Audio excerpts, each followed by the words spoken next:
Bonjour et bienvenue sur le podcast Explore Japon, le podcast qui explore le Japon sous toutes ses coutures. Des conseils voyages, de la culture ou bien de la vie de tous les jours en passant par l'apprentissage du japonais, partons ensemble une fois par semaine pour ce magnifique pays qu'est le Japon. Bonjour à tous, j'espère que vous allez bien car cette semaine on va braver le Covid et partir en balade.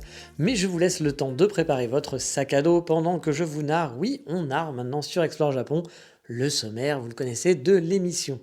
Et on va voir le quotidien d'une japonaise qui vit à Kanazawa, on va boire un coup sur un toit, bah oui pourquoi pas, et pour finir je vous ferai un mini point Road to Japan et on retournera dans une ville dont je vous ai déjà maintes fois parlé.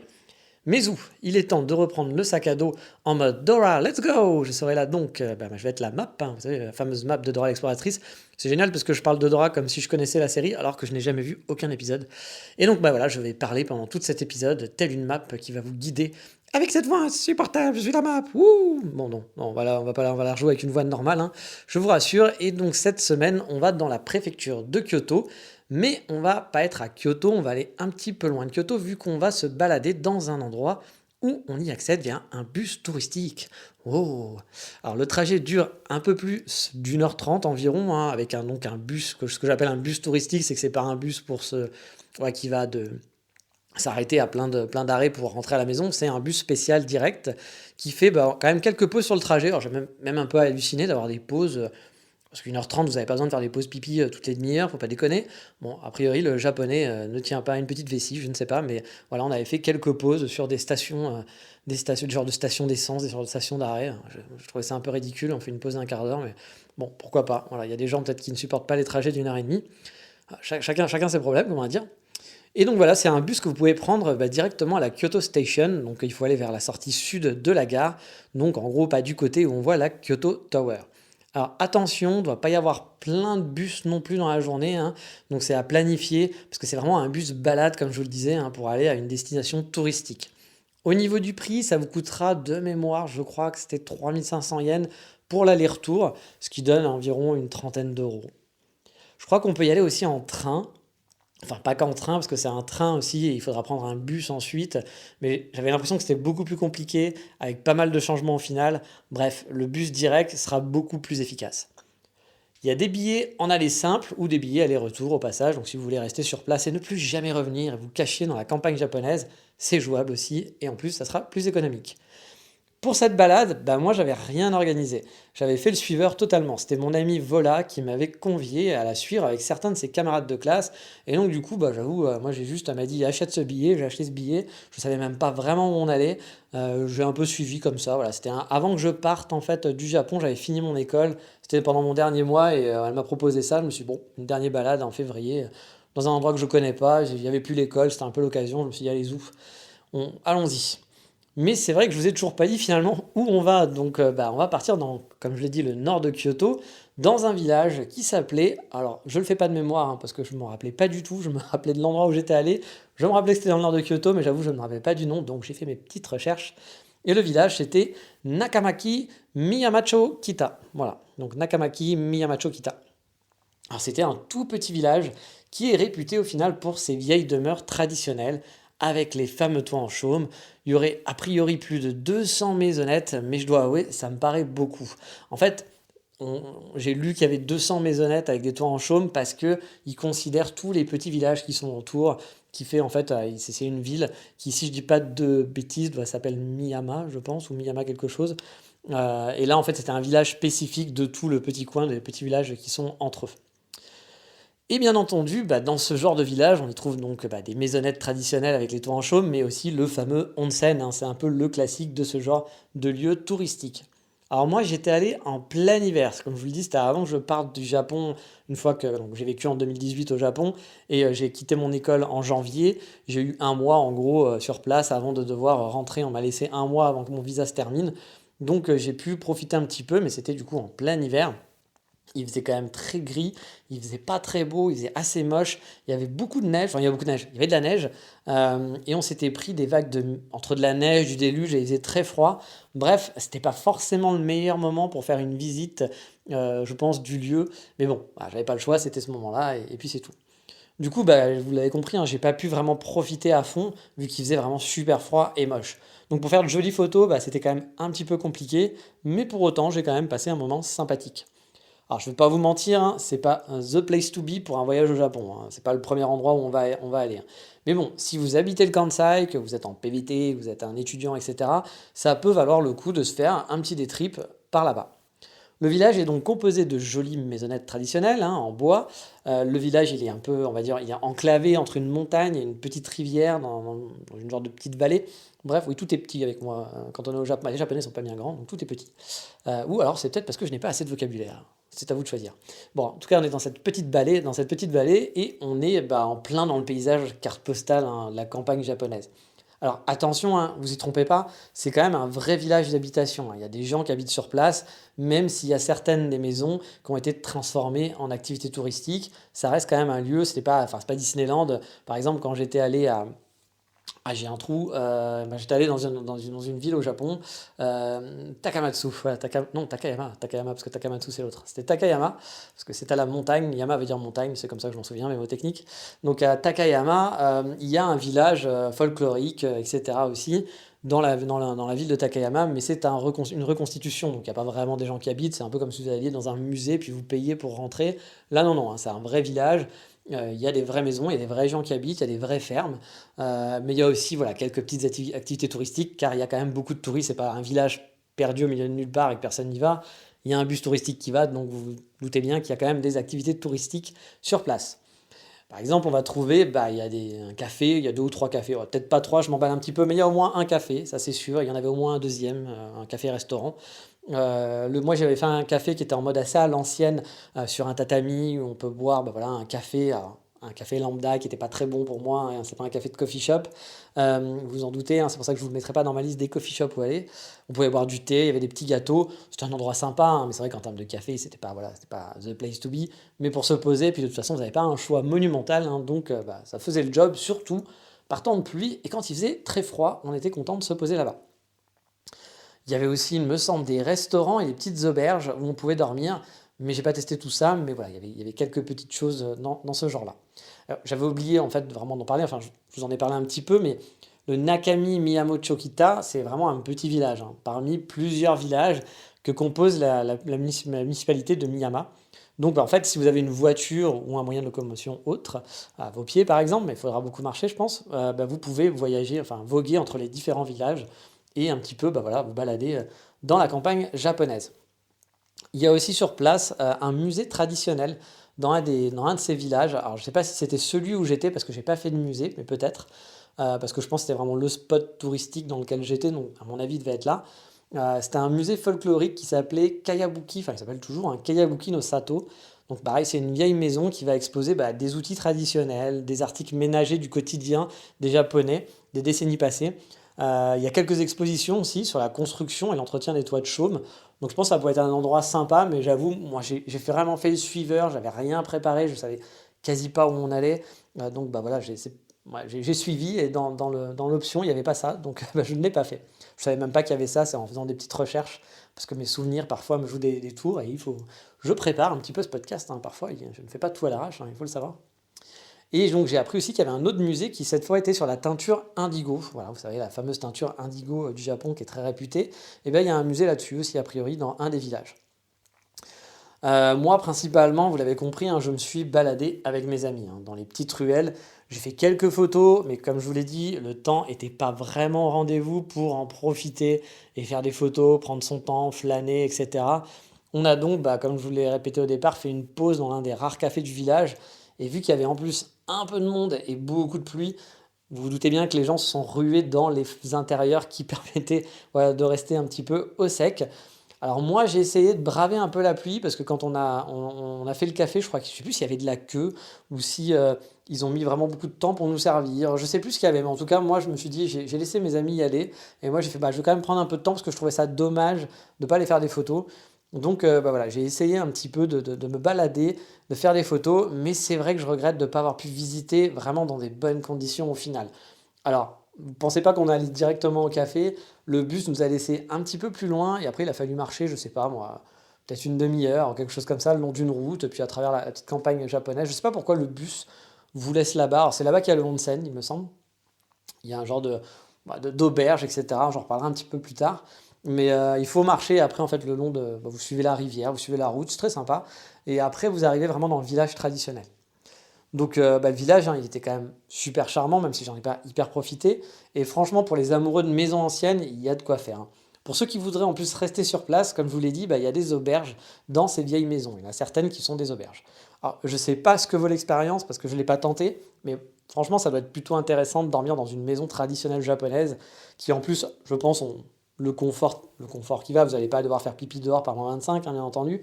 Mais je pense, voilà, ça peut être sympa avec le tatami, le toit en chaume, et puis je pense qu'il joue vachement sur le côté traditionnel quand même, avec le confort quand même moderne. Donc ça doit être assez chouette comme expérience.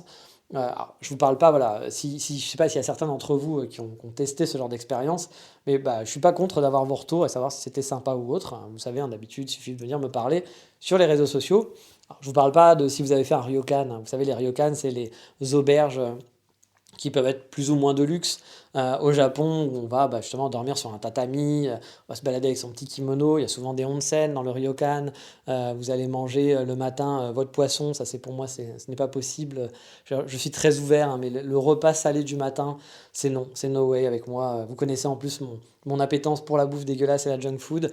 Manger du poisson frais avec du riz et je ne sais quoi d'autre. Enfin, moi, déjà, juste quand je vois les photos de ce que les gens mangent dans les ryokan le matin, j'ai envie de me suicider. Donc non, clairement, c'est pas pour moi. Moi, il me faut ma petite viennoiserie, il faut un truc comme ça. J'aime le Japon, mais ça ne m'empêche pas de faire ce que j'aime aussi. Et ce que j'aime, c'est les pâtisseries. Donc je ne vais pas le petit. Pour moi, c'est sacré le petit déjeuner. On ne va pas manger ça le matin. Et à la limite, même le soir, je suis pas sûr que ce soit un de mes kiffs, mais bon, voilà, ça fait partie des charmes des ryokan. Mais je m'égare parce que c'était pas du tout le sujet de l'émission. Le ryokan, donc voilà, si vous avez fait un ryokan, venez pas me parler en me disant ah, j'ai fait un ryokan, c'était sympa. Oui, le ryokan, c'est un truc traditionnel. Même moi, j'ai fait un ryokan au Japon. Non, là, je parle vraiment des maisons traditionnelles avec les toits de chaume, etc. Et je pense que ça va être vraiment très chouette comme expérience. Donc, si vous avez eu l'occasion, n'hésitez pas à le partager. Je serais très content de découvrir un petit peu votre ressenti. Puis, je pourrais peut-être en parler un jour dans le podcast, bien sûr, pour partager ça avec tout le monde. Bon, après, voilà, si vous voulez rester une nuit, faudra peut-être quand même soit partir tôt le matin, hein, pour prévoir une petite randonnée. Voilà, c'est-à-dire soit partir tôt le matin, le lendemain matin, c'est-à-dire que vous allez dormir sur place et puis après prendre le bus. Après, je connais pas les horaires de bus, hein, peut-être que ce n'est pas possible. Sinon, si vous comptez rester sur place et dormir une nuit dans une auberge, il y a aussi des randonnées en forêt qui ont l'air assez sympas autour. Ça permet un peu d'agrémenter le week-end. Parce que voilà, ou alors si vous avez un moyen de locomotion, comme on disait tout à l'heure, vous pourriez aller faire, je sais pas, un petit tour des villages, etc. aux alentours. Je pense que avec une voiture, ça doit être très sympa de parcourir la campagne japonaise. Je ne l'ai jamais fait et c'est un truc que j'aimerais beaucoup, mais je n'ai pas le permis. Pour ça, il me faudra soit des amis qui ont le permis, soit une Megumi. Et oui, je suis le boulet qu'on trimballe en voiture. Mais voilà, donc si vous dormez sur place, c'est le genre d'activité qu'il faut prévoir parce que le village est quand même pas bien grand. Il ne va pas vous falloir 2 jours, même si vous marchez très lentement, pour profiter du village, hein, vraiment. Mais du coup, moi, j'y étais resté que quelques heures. Et je pense que voilà, un jour, j'aimerais y retourner quand même, mais avec une assurance d'un meilleur temps pour vraiment pouvoir profiter tranquillement du village, voilà, pouvoir se balader, faire des petites photos, regarder les détails, etc. Parce que là, la pluie, le froid, il faisait très très froid de mémoire, avait vraiment pas mal gâché ma journée. Mais je me souviens quand même avoir apprécié voilà, marcher le long de la route. Comme je vous le disais, il y avait une route entre les deux villages. Avec cette ambiance de campagne japonaise, comme je dis, enclavée entre les montagnes, c'était vraiment agréable. En fait, ça sentait bon les vacances, voilà, les vacances un peu à la campagne. Et puis le village où j'étais en lui-même hein, est vraiment super mignon, hein. Ça fait aussi plaisir de zigzaguer dans les mini-ruelles entre les maisons, avec les toits de chaume, etc. Et franchement, pour les gens qui aiment flâner, regarder l'architecture, regarder ces détails, c'est vraiment un chouette moment à faire. Bon, bien entendu, l'endroit où on vous laisse en bus et où vous le prenez aussi, donc comme je l'ai dit, c'était 2 endroits différents, j'ai pas compris pourquoi. Vous allez trouver quand même une boutique de souvenirs, voilà, si vous voulez rapporter quelques trucs et puis manger et grignoter une petite connerie. Il y a même, je pense, une supérette, hein. Je sais pas si c'est un 7-Eleven, mais il y a une petite supérette. Il y avait même un gros hôtel, donc ça c'était l'endroit où on arrive. C'est une maison beaucoup moins traditionnelle, hein. Alors c'est pas un building non plus, hein, vous inquiétez pas, hein. Mais ça faisait plus grosse maison, voilà, c'est ça, plus grosse maison, comme un gros chalet, on va dire, qu'on pourrait voir dans une station de ski autrichienne par exemple. C'était assez marrant, je sais pas trop pourquoi il y avait ça, ça collait pas trop à l'ambiance du reste, mais c'était marrant et puis c'était plutôt joli hein, quand même, comme gros chalet. Ah, puis j'ai oublié un truc quand même, qui est quand même le truc cool, c'est qu'à certaines périodes de l'année, il y a un festival avec des lanternes allumées. Alors, je sais pas si c'est un jour spécifique ou si c'est pendant une période, etc. Et je peux vous dire en tout cas que le spectacle était vraiment magnifique. Là encore, il faisait trop froid hélas, et il y avait un peu, il commençait à pleuvoir pas mal pour que je m'attarde à faire des photos. Puis j'étais pas tout seul en plus, hein, j'allais pas trop saouler les gens avec les photos. Mais le spectacle était vraiment chouette de voir toutes les petites lanternes le long des ruelles s'allumer à force que la nuit tombait. Le spectacle était vraiment merveilleux. Je garde vraiment un super souvenir de ce moment, de ma journée sur place.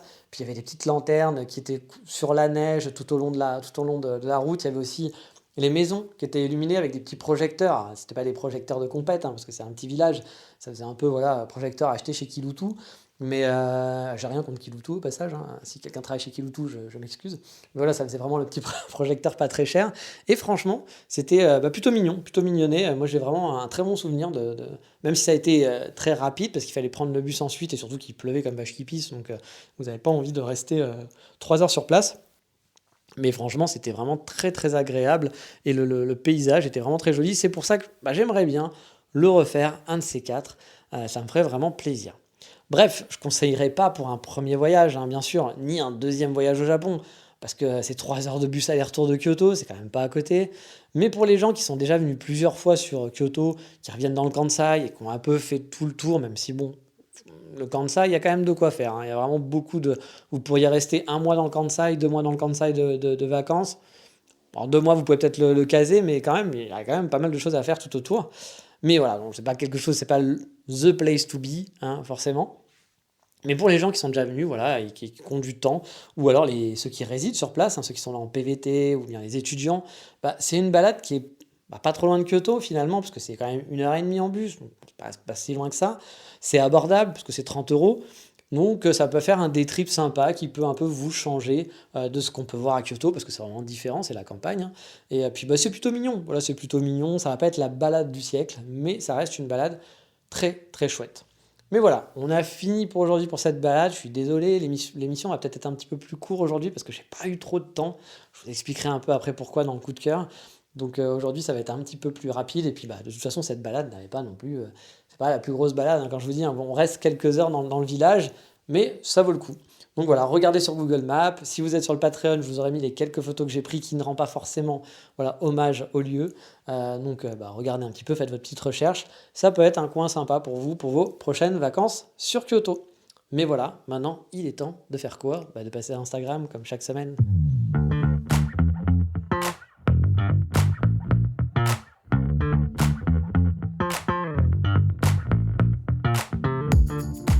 Et oui, cette semaine, on va suivre une japonaise qui vit à Kanazawa et qui fait de bien jolies photos. Alors il y a beaucoup, moi je trouve, il y a beaucoup de poésie dans certaines de ces photos qu'elle poste sur Instagram. Je trouve que l'ambiance de ces photos transpire bien le Japon qu'on aime au final. On navigue autant dans des photos de nature, hein, de campagne, tout comme on peut avoir des photos d'architecture et de lieux un peu plus visuels, un peu plus design. Par contre, pour les amoureux de Shinjuku et Shibuya, bon, vous ne serez pas comblés car ce ne sont pas des photos de grosses villes, ça reste des photos de Kanazawa et des alentours principalement. Alors, le nom de ce compte, c'est Mamikyo_TCY. Bon, encore une fois, c'est compliqué, je sais, ça sera dans la description ou sur le Patreon, pas d'inquiétude. C'est un compte vraiment sans prétention, mais vous savez que j'aime bien les comptes sans prétention, qui cherchent pas le follower, qui n'est pas un photographe de talent, mais qui retranscrit bien, pardon, son Japon à elle, et moi j'aime bien suivre le Japon des gens. Et comme d'hab, voilà, il suffit d'aller cliquer dans la description, et je vous dis, vous ne serez pas déçus, parce que ces photos sont vraiment chouettes. Moi je trouve qu'il y a une certaine poésie, vous allez voir ça, c'est assez mignon. Mais maintenant, voilà, Instagram c'est fini, on va pas passer 15 plombes non plus pour décrire un compte Instagram, hein. C'est juste pour vous donner des petites, pour les curieux, pour aller avoir un petit lien pour aller voir. Mais on va passer à la fameuse rubrique Voldemort. Et cette fois-ci, on va aller dans un spot que j'aimais beaucoup à Kyoto. Allez, c'est parti.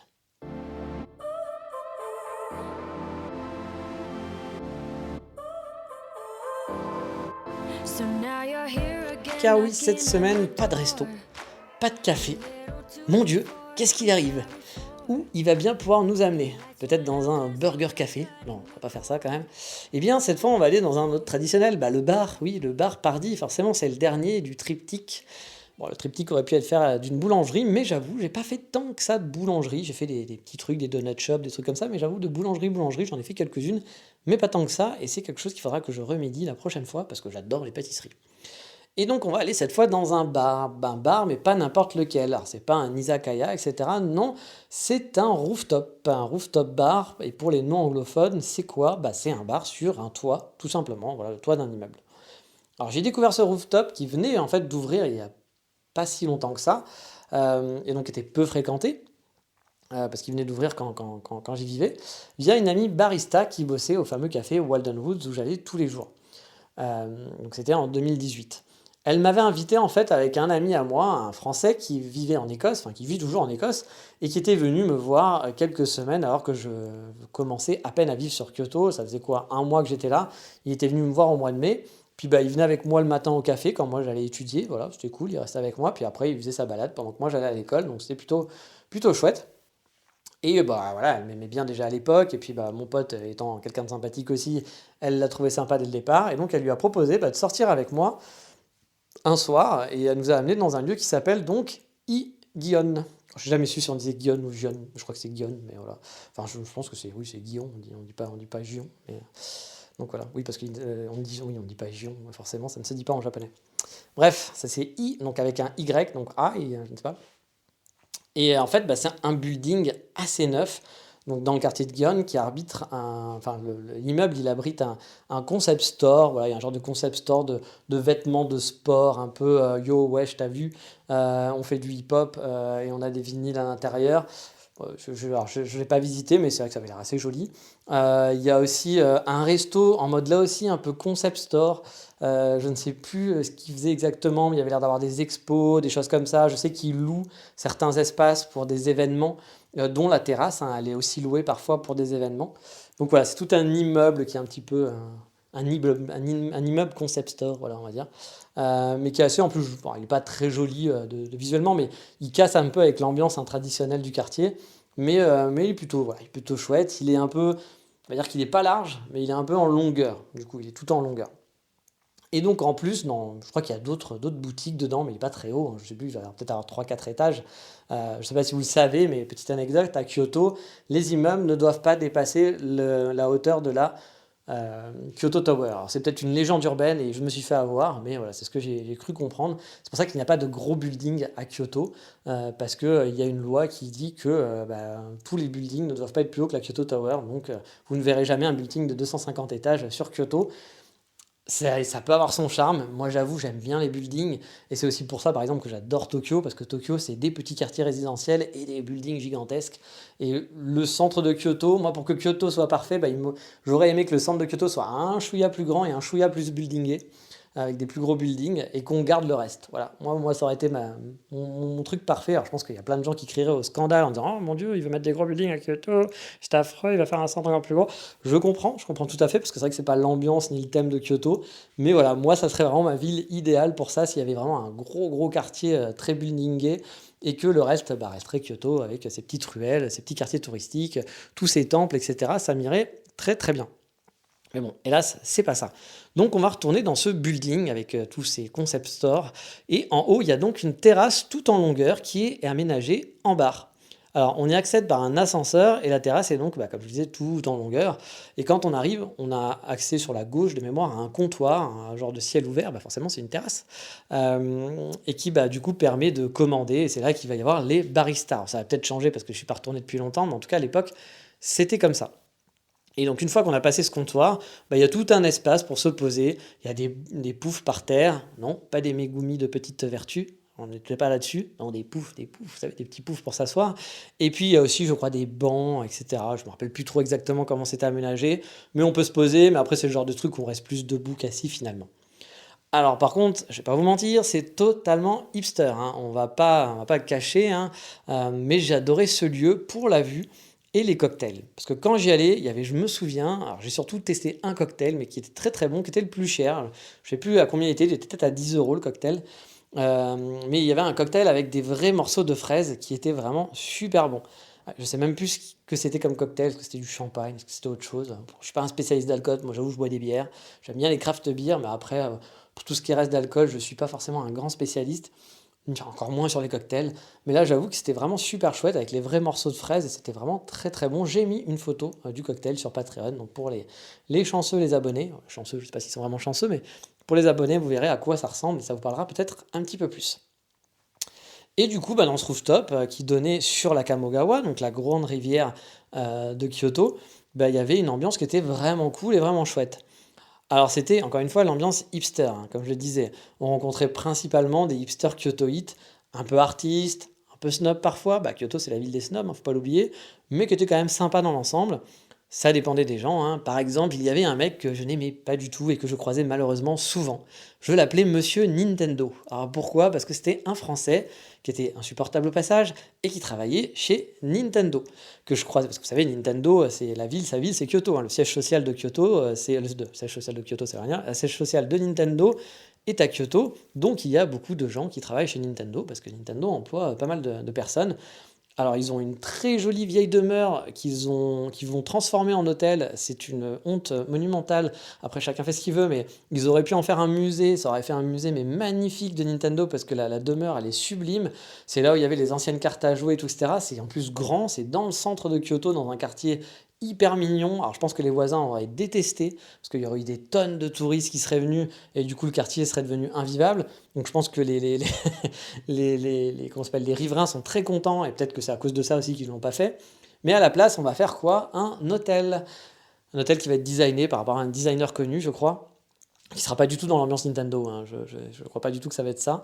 Mais voilà, des hôtels, il y en a des centaines de milliers à Kyoto, il en pousse tout le temps sans arrêt, c'est même un petit peu le mal de Kyoto. C'est-à-dire que dès qu'il y a un nouvel immeuble qui pousse, c'est un hôtel ou un parking, et c'est un peu triste parce qu'on a l'impression de vivre dans une ville hôtel. C'est vrai que Kyoto a ce petit mauvais côté. Un mauvais côté que prend la ville de Kyoto, c'est que ça se développe à fond sur le tourisme. Et Kyoto est déjà une ville très touristique, mais c'est vraiment un mass touriste. C'est-à-dire les coins touristiques sont vraiment des Disneyland. Et le reste aussi, parce que du coup, bah, comme je vous le disais, moi, il y a énormément de travaux à Kyoto. J'adorais faire le petit vieux à regarder les travaux de Kyoto.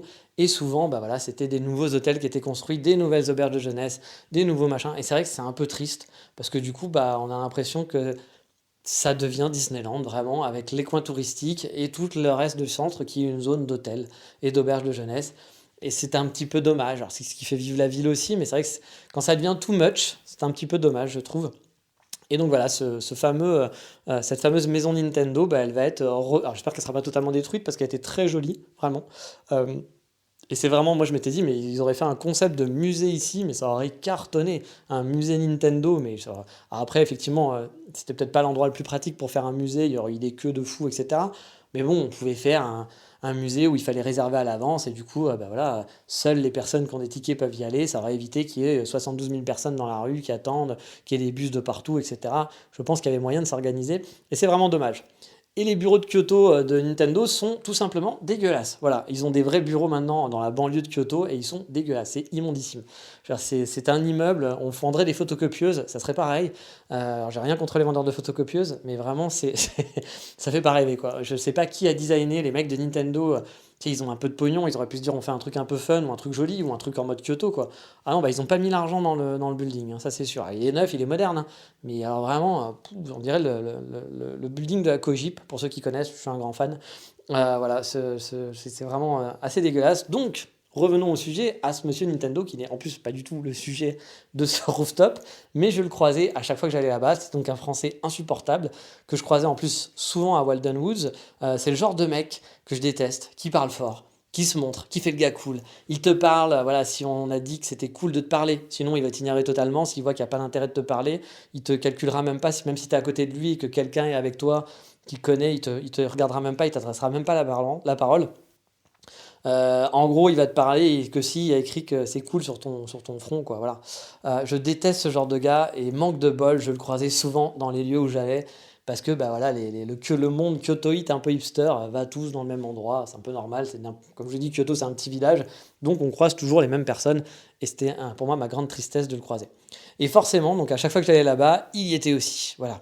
L'avantage c'est que quand j'étais sans amis japonais, ils m'ignoraient. totalement, donc moi ça m'allait voilà. Mais quand j'étais avec des Japonais, qu'on connaissait en plus en commun, bah là ils se sentaient obligés de me parler, de faire: «Ah comment ça va? Ça fait longtemps mec, putain c'est génial, Michel, c'est ça? C'est ça ton nom?» Voilà, donc c'est le genre de truc que je déteste.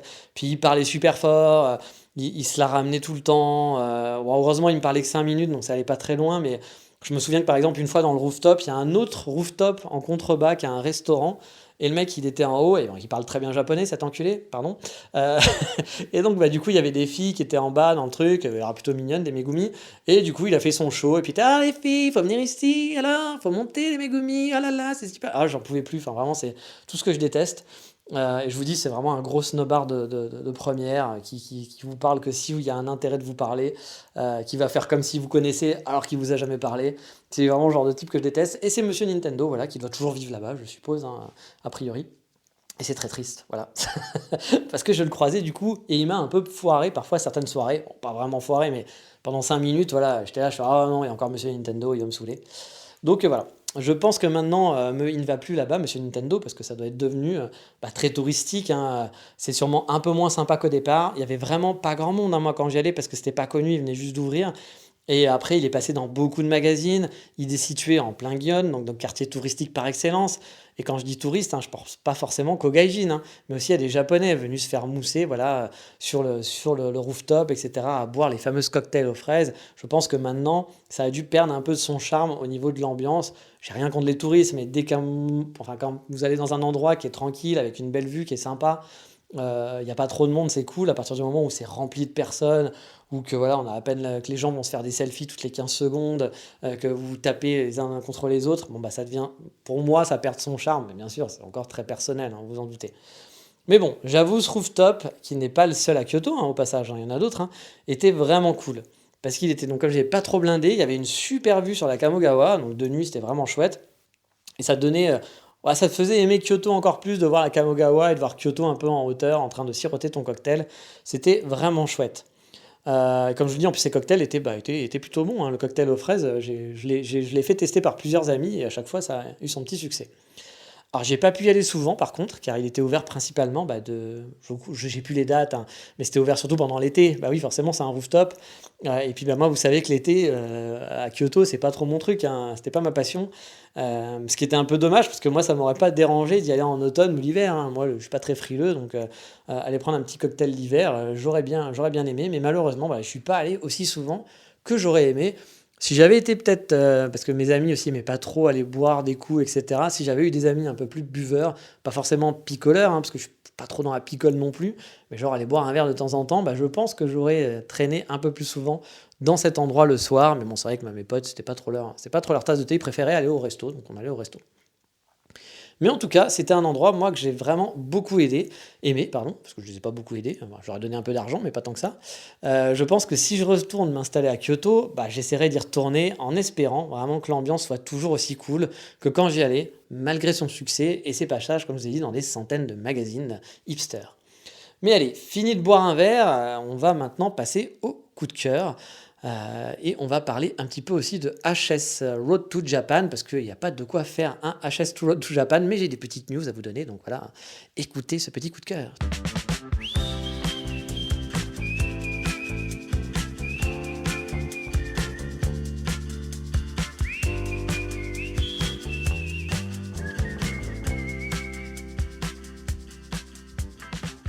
Et oui, cette semaine, ça va être un comeback à mon coup de cœur. Alors non, c'est pas les Backstreet Boys qui se sont reformés. En plus, en même temps, on me dit dans l'oreillette qu'ils sont toujours ensemble et qu'ils font toujours des albums. Donc bon, bah, du coup, ils n'ont pas vraiment eu l'occasion de se reformer. Non, mon coup de cœur cette semaine, c'est qu'après un mois à Vienne, eh bien, je retourne dans la ville de Budapest. Alors j'avoue, je suis un petit peu frustré car le mois est passé très très vite pour moi et j'ai pas vraiment eu le temps de visiter et de profiter de la ville. En plus, il faisait très froid, il faisait pas toujours beau, donc j'avais pas forcément la motivation de sortir le week-end. J'aurais bien aimé rester 3 mois de plus, ou 2 mois de plus en tout cas, pour découvrir vraiment la ville. Et là, j'ai vraiment pas l'impression d'avoir fait quoi que ce soit à Vienne. Mais bon, l'appart était super chouette, c'était super calme, ça m'a changé de mes voisins italiens et ça m'a permis vraiment de me reposer, j'en avais besoin après mon passage à Budapest. Mais Covid oblige, bah, l'organisation, je vais pas vous mentir, c'est le bordel pour un digital nomade. C'est vraiment chiant, j'ai perdu des soirées et des week-ends à m'organiser, à tenter de savoir ce que j'allais faire. C'est vraiment pas simple. Et pour vous résumer en gros, je voulais rester en Autriche à la base, hein, mais impossible de faire ma troisième dose en Autriche sans avoir une adresse officielle. Et du coup, en vivant en Airbnb, bah, j'ai pas d'officiel. J'ai pas d'adresse, quoi. J'ai pas d'adresse à moi. Alors, je pensais rentrer en France à la base, mais bon, vu que je vais partir peut-être au Japon d'ici avant l'été, je voulais pas rentrer trop vite non plus et faire chier mon pote qui m'héberge, qui m'a déjà hébergé l'année dernière pour qu'il m'héberge encore je sais pas combien de mois avant de partir.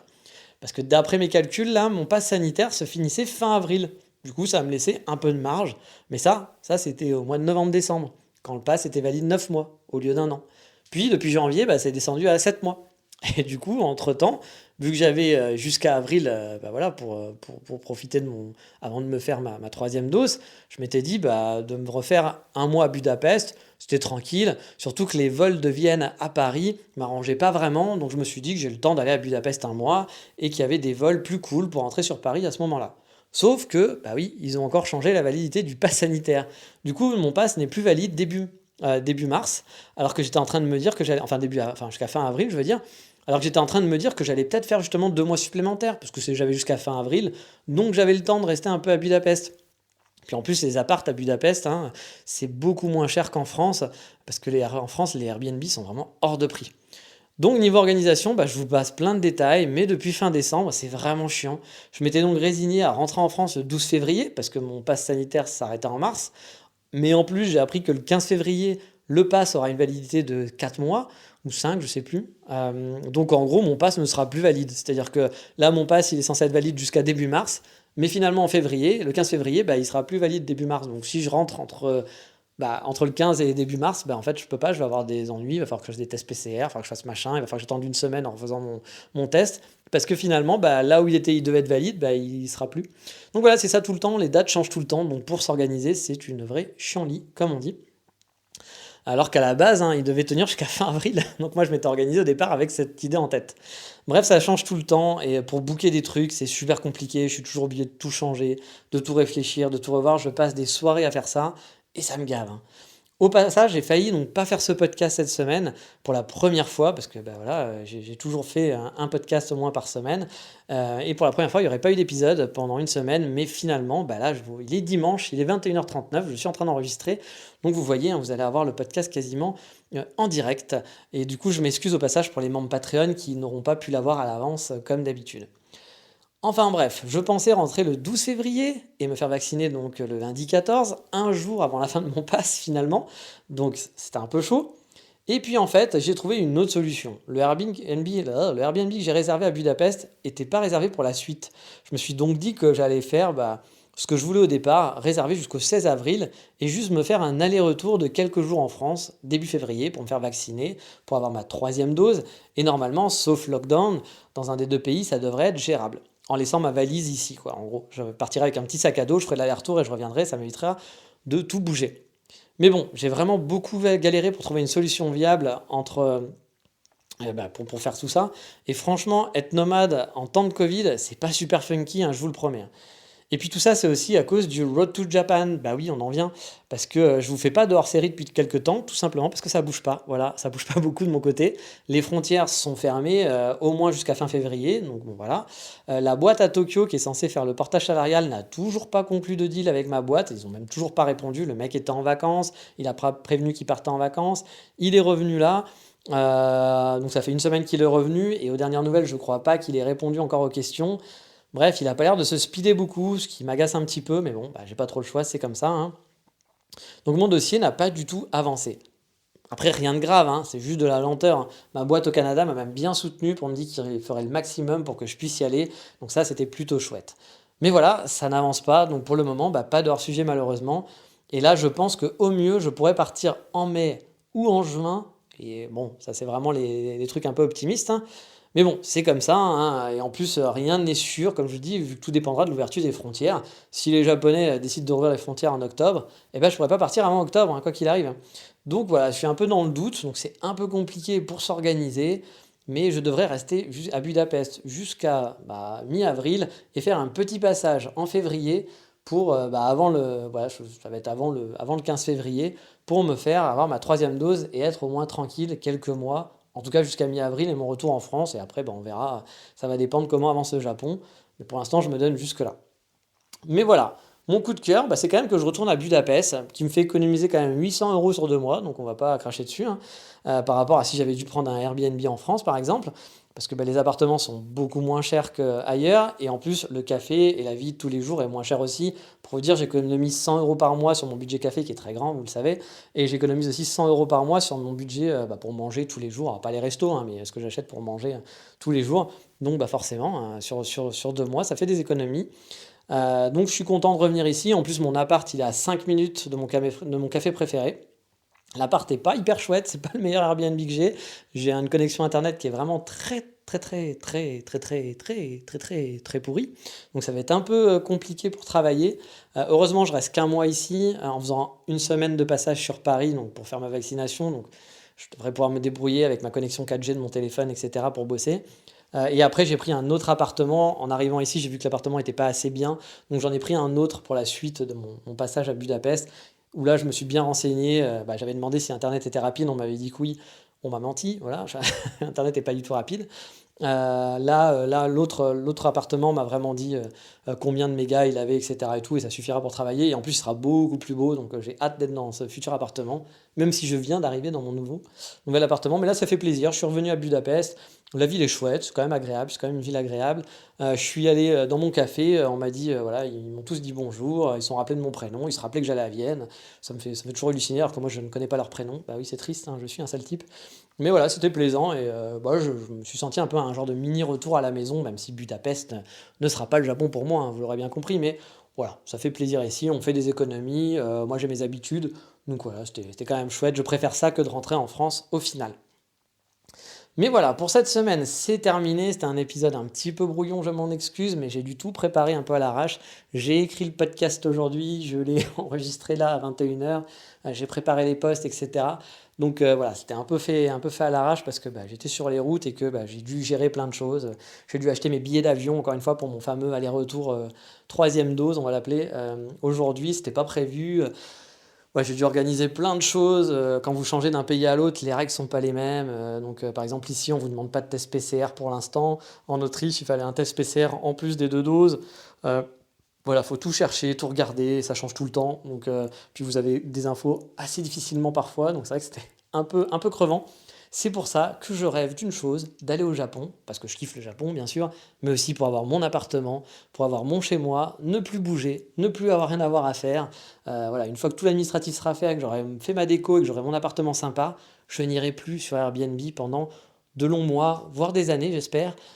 Et je resterai tranquillement dans mon appartement chaud, sans bouger. Bon, peut-être que de temps en temps, j'irai peut-être à Tokyo ou un truc comme ça pour me faire un petit week-end, mais j'aurai pas de vacances. Donc, de toute façon, je vais pas pouvoir bouger de ouf. Mais ouais, j'ai tellement hâte de ne plus être un nomade. C'est une vie qui est sympa, mais pendant le Covid, c'est aussi plein de tracas et plein de choses un peu chiantes à faire, à s'organiser. Donc, c'est pas non plus la vie rose, la vie des bisounours, comme on dit. Mais bon, après, j'ai pas à me plaindre, hein, je suis dans des villes sympas, je découvre des nouvelles choses. Puis c'est un peu l'aventure, c'est marrant aussi. Mais c'est vrai que voilà, je me serais passé de tous ces temps perdus à s'organiser. Et puis du coup, j'ai pas pu travailler sur le podcast comme je voulais cette semaine. Mais en tout cas, j'espère que cet épisode vous a quand même plu et puis que vous avez découvert un rooftop sympa, un compte Instagram cool et une petite balade près de Kyoto. Sur ce, je vous dis donc à la semaine prochaine pour un nouvel épisode. Et qu'est-ce qu'on dit dans ces cas-là, vous le savez. Ciao, bye bye, matane.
自由に腰掛ける椅子をたくさん集め寝ているのは一人か二人順番に待ち時間を利用する犬はベランダ